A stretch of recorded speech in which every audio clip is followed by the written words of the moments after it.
Welcome to ACCT11081 and our first week introduction. I did the previous unit and I'm ashamed to admit how much material, almost all of it, I've forgotten. We are passive learners, often learning things superficially to regurgitate in an exam and to forget it all the next day without ever fully understanding it. As we progress in our university, this was from a student in their last year of uni a few years ago.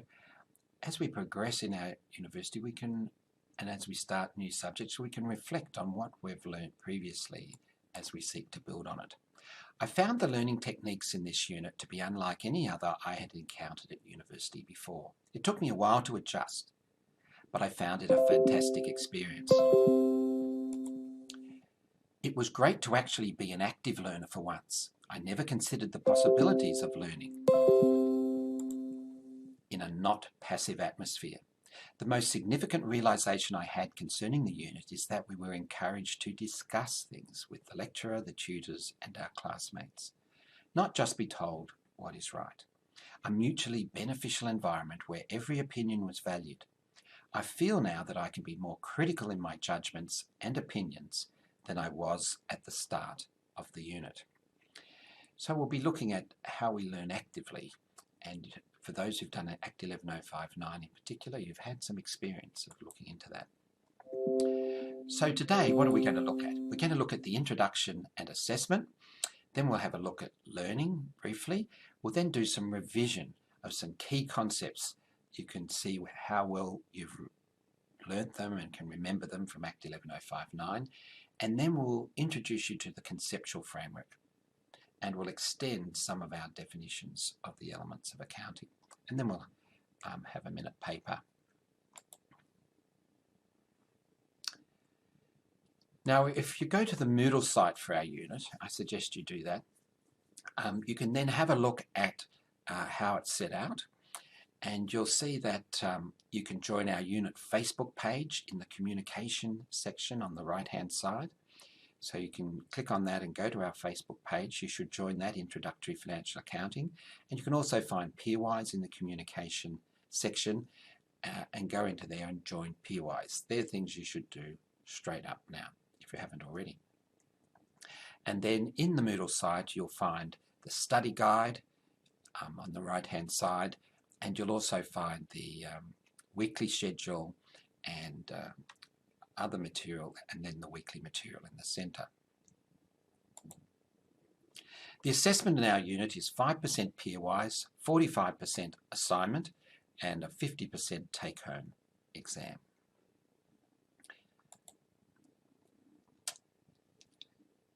Now, in this unit, it's important not to be a lone ranger, but to take the time to connect to other people. And you may already know some people from our previous units that you can connect with. And here's a short little clip of some advice from a previous student about not being a lone ranger.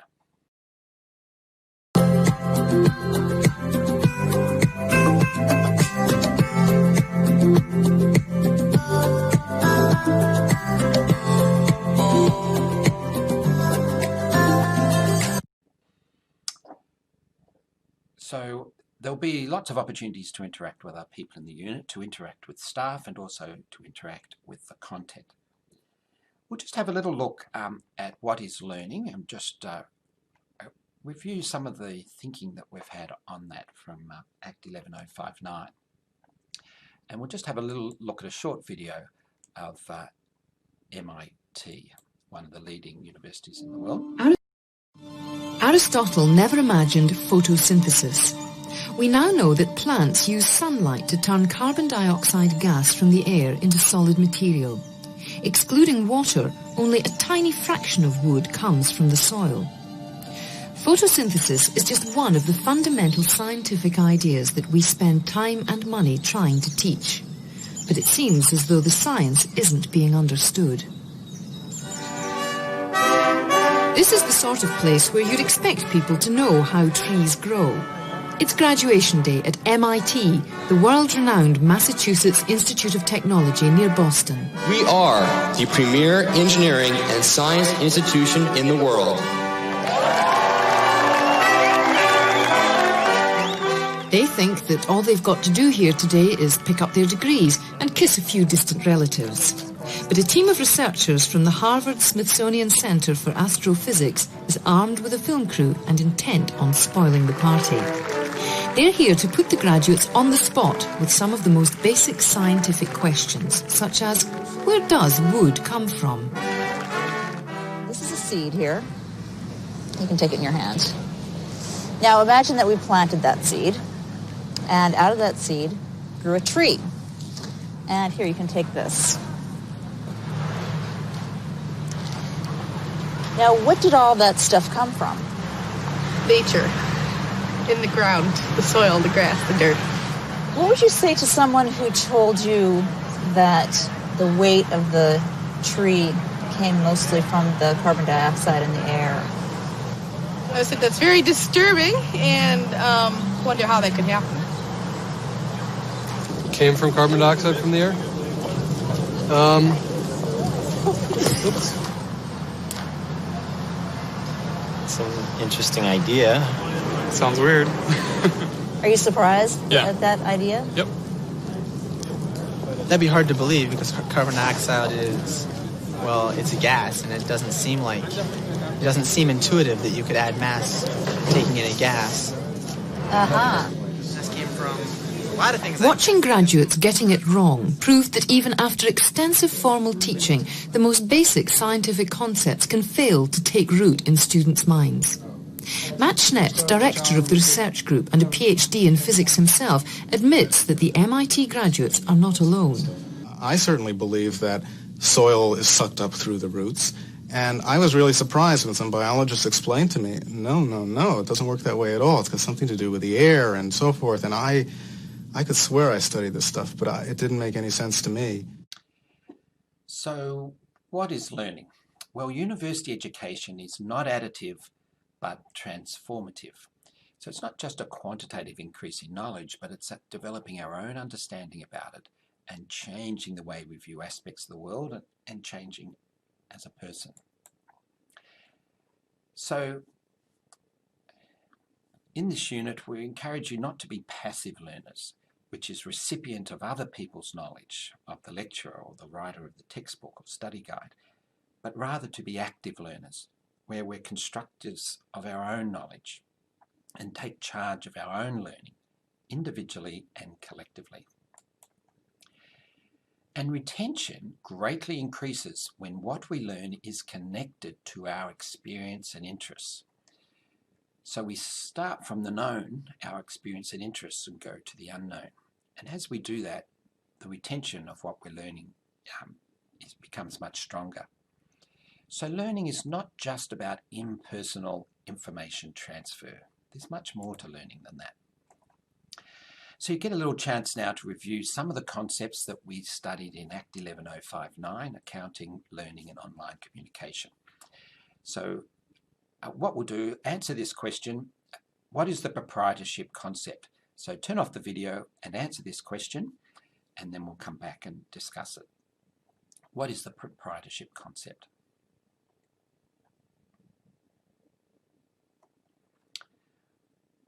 The proprietorship concept is the view that we have in accounting that the business is separate to the owners. And that is the fundamental idea that underpins double entry accounting. Everything a firm does affects itself and its owners. And there's a reference to the study guide where you can have a look at that concept. Let's have a look at another question. What is accrual accounting? Turn off the video and write down your answer. What's accrual accounting mean to you? Welcome back. What is accrual accounting? Well, accrual accounting is where we record in the accounts transactions or economic events as when their economic substance occurs, which may be at a different time to when cash changes hands. So there's some judgment involved in determining when we record transactions. You can have a look at the study guide reference there to go back to that concept if you're still having trouble getting a hold of it. And we also did the 5 elements of accounting and the extended fundamental accounting equation in Act 11059. So what is the extended fundamental accounting equation? Turn off the video now and answer that question. Welcome back. What is the extended fundamental accounting equation? Well, it's assets plus expenses equals equity plus revenue plus liabilities. You can have a look at that reference in the study guide for that. You should know all these concepts that we've just been looked at. If you found that you're a bit rusty on them, you can go through, even if you just write down, say, the 5 elements of accounting, the fundamental accounting equation, write it down on a piece of paper, 40 times, 10 times, and it'll help to help you to remember it. You do need to know all these concepts that we've been looking at. So that's a little bit of a look, a little bit of a revision of some of the key concepts from Act 11059, which you'll need as we head into some more, start to go into some of the technical complexities in accounting. Now, Conceptual Framework for Financial Reporting. This sets out the concepts that underline the preparation and presentation of financial statements for external users. So it's a conceptual framework for accounting. And it includes the objective of financial reporting, which is to provide financial information about the reporting entity that is useful to existing and potential investors, lenders, and other creditors in making decisions about providing resources to the entity. So financial reporting is focused on the needs of investors and lenders. And so it's providing information to those people. It can be useful to other people as well, but that's the primary objective. And the conceptual framework also sets out the qualitative characteristics of useful information. Useful financial information. Information has qualities as well as sort of quantity. And the 2 key qualitative characteristics in the conceptual framework is relevance and faithful representation. And in addition, there's comparability, verifiability, timeliness, and understandability. We had a look at these in the in Act 11059. So you can go back into the study guide in Chapter 1 for our unit, and you can just refresh your understanding of those qualitative characteristics, particularly relevance and faithful representation. And then the other aspect in the conceptual framework is the definition, recognition, and measurement of the elements from which financial statements are constructed: assets, liabilities, equity, income, and expenses. We'll be focusing on the definition here, but there's also about recognition and measurement, which are aspects that you'll study through your accounting degree for different items in the accounts.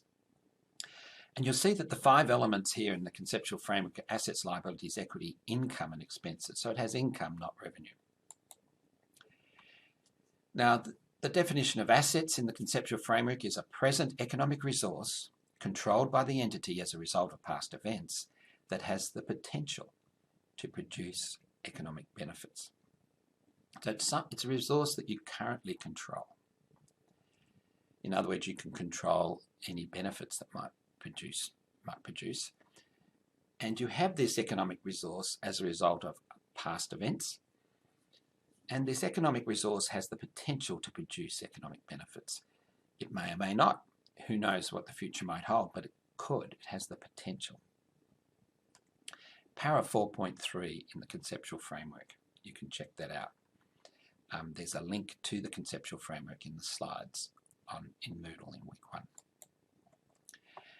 Now, the definition of liabilities is a present obligation of the entity to transfer an economic resource as a result of past events. So again, liabilities, in this case, a present obligation to transfer an economic resource in the future as a result of past events. So there's the past events, the present obligation, and the transfer and the obligation to transfer an economic resource in the future. Past, present, and future. Paragraph 4.26 in the conceptual framework. And the definition of equity, the residual interest in the assets of the entity after deducting all its liabilities. So it's this concept of equity as being a residual item. And we discussed that a bit in the study guide as to how you can conceive equity to have some identity of itself, and rather than just be the bit that's left over. It's the other side of the coin.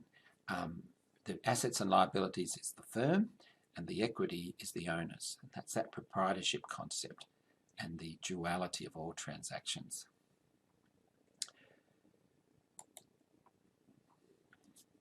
Now, we said that revenue is not in the conceptual framework, but income. There's no definition of revenue in the conceptual framework. But the definition of income is in the framework, and it's increases in assets or decreases in liabilities that result in increases in equity other than those relating to contributions from holders of equity claims. That's Power 4.68.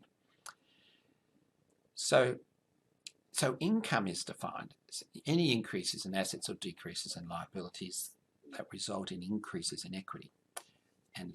But it excludes those that might relate to contributions from shareholders, like you might have a new share issue, or you might pay a dividend and so forth. Anything that comes through from the shareholders. So that's a definition of income, and there's a definition of revenue in the accounting statement on revenue, ASB 118. The gross inflow of economic benefits during the period arising in the course of the ordinary activities of an entity, when those inflows result in increases in equity other than increases in relation to contributions from equity participants. So this is very similar to income, except for the gross inflow of economic benefits during the period arising in the course of the ordinary activities of an entity. So revenue is in the course of ordinary activities of an entity, whereas income is broader than that. So we'll have a little look at the difference between revenue and income, which can broadly be thought of as other comprehensive income. It's a little bit more complicated than that, but broadly that's correct. The difference between revenue and income is other comprehensive income. We'll have a look at a little video that just sets that out.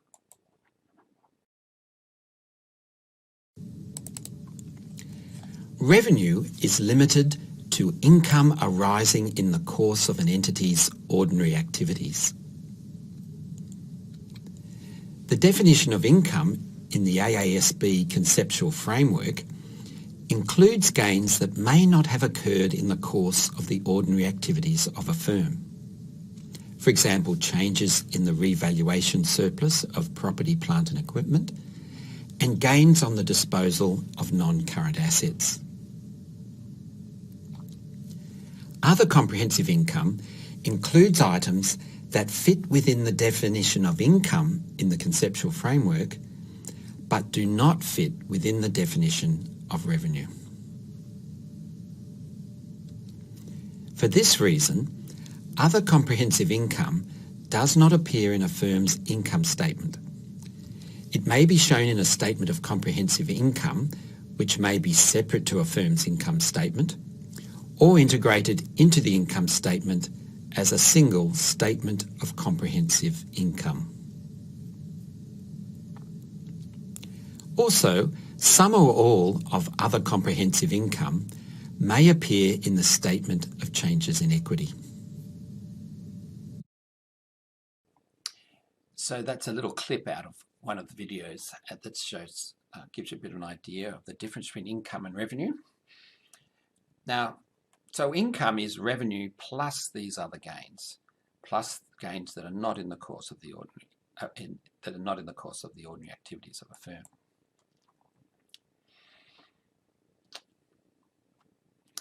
So revenue occurs in the ordinary activities of a firm, and it can have a whole range of different names: sales, fees, interest, dividends, royalties, rent, all sorts of items can be revenue. And gains represent those other items that meet the definition of income and may or may not arise in the course of the ordinary activities of an entity. Gains represent increases in economic benefits and as such are no different in nature from revenue. So those gains, in addition to revenue, are not seen as a separate element in the framework. So that's why we have income in the conceptual framework. Now, another element is expenses. Expenses are decreases in assets or increases in liabilities that result in decreases in equity other than those relating to distributions to holders of equity claims, para 4.69. And so that's sort of like the opposite to revenue in many ways. So you should make sure you review those 5 elements of accounting. We looked at them in Act 11059, but we're sort of deepening and strengthening the definitions a little bit, just strengthening those up so that you've laid a good foundation of understanding what the 5 elements of accounting are. You should know the extended accounting equation so that you know the relationship between them, but also knowing the definitions. Now, in the next few weeks of term, we'll be looking at bookkeeping. Now, there are a number of ways you can approach the study of bookkeeping. You can search for meaning by organising the content we are studying into an integrated whole. For example, you could ask, why are the accounts put together in the way they are? What does a firm's accounts look like as a whole? What does all this mean for how useful a firm's accounts may be to help me better understand what is really going on in a firm? So as we're looking at all the content on bookkeeping the next few weeks, you could be asking yourselves these sorts of questions as you're searching for meaning and seeking to organise what we're studying into a comprehensive integrated whole. Or you could go search for meaning by analysing isolated items of information without organising them into an integrated whole. For example, we could ask ourselves, why do we use double entry accounting? Why do we use journals? And why do we prepare a trial balance? So you could be seeking for meaning in those isolated items of information. Oops, where are we? Another way to study is that we could be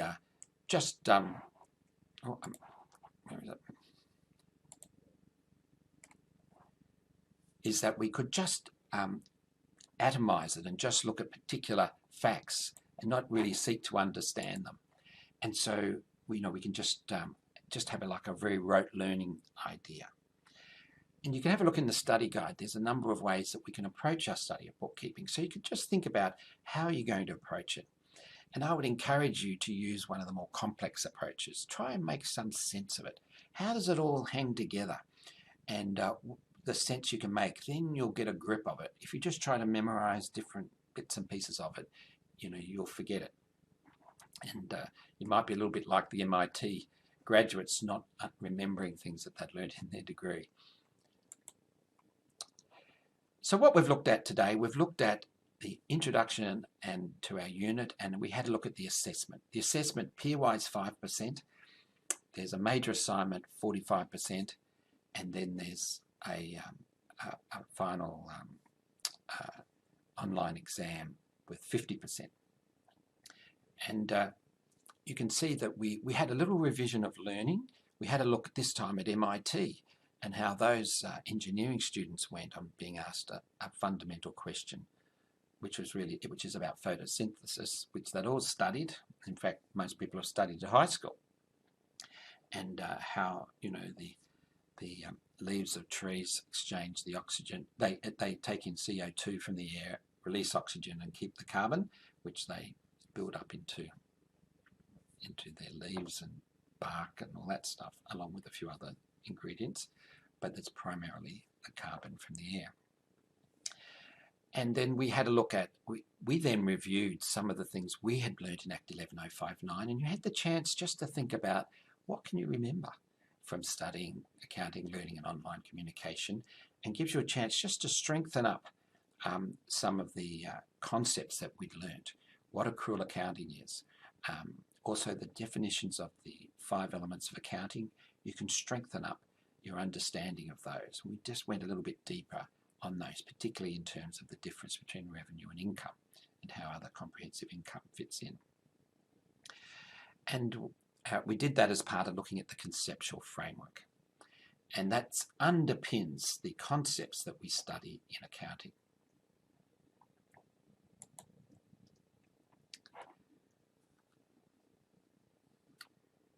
Now, in week 1, we'll also be having workshops, and we will have a look into Moodle, go through various elements of of our unit's Moodle site. You'll get the opportunity to start exploring your company and in the coming weeks, and we'll also make sure you've got started on Peerwise, understand the assignment. What I'd like you to do now is take a minute to answer these two questions. What was the most important thing you learned today, and what questions still remain unanswered? So just ask you to take a minute, turn off the video, and just write an answer to each of those two questions. Well, welcome back. It would be good to discuss what you've written on your minute paper, but we won't be able to do that with a video, asynchronous video. But what was the most important thing you learned today? What questions still remain unanswered? These are really good questions to ask yourself at the end of any class or watching a video like this. And this can really help you to stretch forward on your learning. Over the next few weeks, we'll be going into the foundations of accounting, which is bookkeeping, because we need to get the information into the accounts before we can do anything in accounting. So thank you very much, and bye for now.